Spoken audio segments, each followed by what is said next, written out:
VR is still a relatively new genre. There aren't a lot of VR games, and because of that, there aren't a lot of good VR games. And a big contributor to the games that people consider bad are from AAA studios. I can think of like one good AAA VR game. Yet indie studios like Warp Frog and Stress Level Zero have made a couple of the most highly regarded and best VR games out there. That's why, when I heard Metro was getting a VR game, I had mixed feelings. I wasn't even sure I was gonna get it, but yesterday I decided to pick it up. So, was it good? Let's talk. Stop!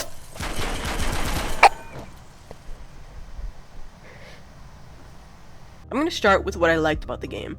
If you couldn't tell from that clip, the game is actually horrifying. I haven't really been scared like that in a VR game before. The closest I've gotten is Rampart in The Walking Dead Saints and Sinners, and that really isn't that bad. This game goes full on with the jump scares and actually makes the enemies feel dangerous. Every time you walk down a dark corridor, you question whether or not a giant mole rat thing will pop out. I'm 90% sure something's gonna pop out when I walk down this hallway. And excuse me, I've never played a Metro game, so I don't really know much about the lore. But it makes you feel like a real radioactive Russian. Also, the gunplay is pretty cool. It's not all that different from games like Boneworks or The Walking Dead Saints and Sinners, but you can definitely tell they put some extra work into it. Oh my god. The environments are also super cool. It reminds me a lot of Fallout, and that's probably because Fallout is the only post-apocalyptic game I've ever played. But the tunnels remind me of that one mission where you have to go and save Nick Valentine. There are also some kind of unique systems in this game. For some reason, a gas mask protects you from the severe amount of radiation surrounding your body at all times. So, once you find a gas mask, you have to physically take it on and off, and change the filters every so often.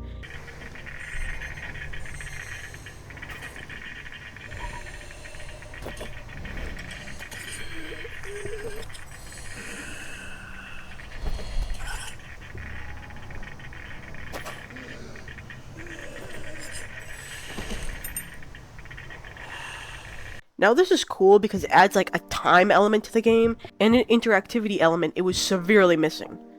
I feel like it's kind of cool and does immerse you a little more in the game when you actually have to do something to keep yourself alive.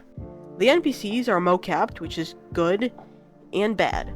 This will transition us into what I actually don't like about the game, which is a lot. The NPCs seem to be fully mocapped, which I've only ever seen in one other VR game, which is Half-Life Alyx. We will talk more about this game and Half-Life Alyx in a bit, but the problem with them being mocapped is that they all feel kinda dead. It feels more like I'm watching a movie than actually being in the room with someone. I mean, sure, they move around and talk naturally, but the mocap means that the NPCs will stay exactly where they are at all times, no matter what. So if I were to chuck an entire guitar at somebody,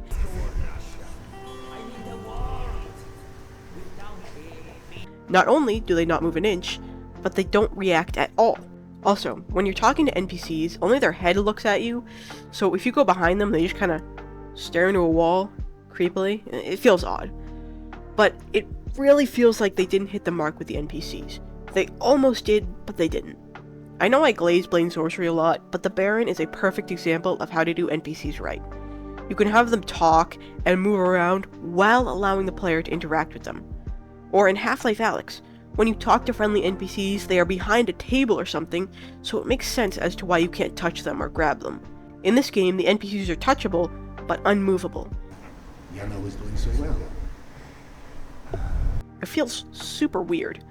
They also give you a voiced character, which can be done right, but I feel wasn't really here. It's cool in Saints and Sinners because you can at least choose what you would do and immerse yourself in the game. I feel like that's what a lot of VR games don't get.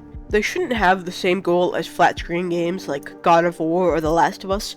They shouldn't tell you someone else's story. They should let you tell your own and make a character of your own, you know? There's also VR cutscenes in this game, which is extremely odd and unnecessary. Earlier I mentioned Half-Life Alyx, and it's because this game feels way too much like it. And why is that a bad thing? I mean, Half-Life Alyx is considered one of the greats of VR. Well, it's because it came out 4 years ago. This game is extremely dated. Two things I feel should be mandatory in every VR game nowadays are a body and weight. I should be able to look down and see my body, or at the very least my arms. I feel like it's not a really big ask, you know? And weight.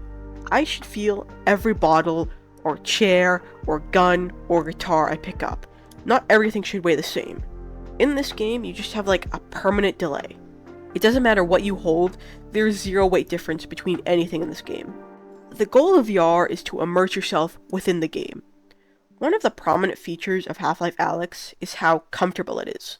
There's no climbing or anything that might induce motion sickness, which was okay 4 years ago because VR was still new, but today it's not. In this game, even on the lowest comfort settings, the game feels like lame. There is no jumping, and climbing will pretty much just teleport you up the ladder.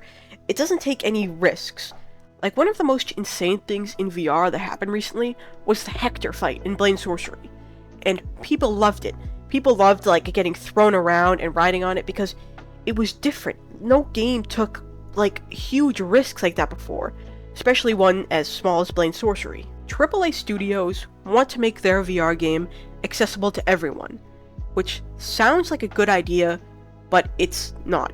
The reality is, for most people, if they can't handle one VR game, they just don't play VR at all. You should be selling to the people who actually love and enjoy VR, not the ones who don't even play it. When we look at the top VR games like Blade Sorcery and Bone Lab and Boneworks, while they do have options for comfort, they don't prioritize it. They made their VR game for the VR players. When AAA studios realize this, VR will probably be on par with flat screen games. Also, the story of this game makes no sense. We play as a doctor, which is definitely a cool concept that I haven't really seen done before, but the reason we fight things in this game, and the reason we're outside of our metro thing, is because our wife is kinda crazy. She has schizophrenia or something, and she has no more medication. But it hasn't come, so the woman who is delivering it most likely died. And the leader of our metro station fully knows this. So instead of sending someone out, like, you know, who's qualified to deal with the giant mutants out there, they send out the doctor. Doctors are probably the most valuable type of person to have after an apocalypse. So, like, why would you be sending them out to potentially die? Like, what? My final thoughts on this game are that it's not very good, and most people seem to agree with me. In its current state, it's ridden with bugs and graphical issues that just add to the previous issues mentioned. If this game was good, it could have easily been a gateway into AAA studios making more, and more importantly, more risky VR games. I know I was extremely negative in this video, but it's because I like to be as unbiased as possible and give an objective look at things. I really wanted this game to be great, but it just didn't meet the mark. I just really hope that the ratings this game got doesn't discourage other AAA studios from making their own VR games. Because even though I wasn't very nice to AAA studios, I still think there's a chance that just one AAA studio could do something different and take the risk and make something good, and change the genre completely. But I feel like it's going to be a little while till that happens. Anyways, thanks for watching. As I said, my goal with these reviews is to be as unbiased as possible, so excuse me if I seem negative. I really don't want to be. Make sure to subscribe if you aren't, and if you want to talk to me, you can join my Discord that is linked at the top of the description. And again, thanks for watching.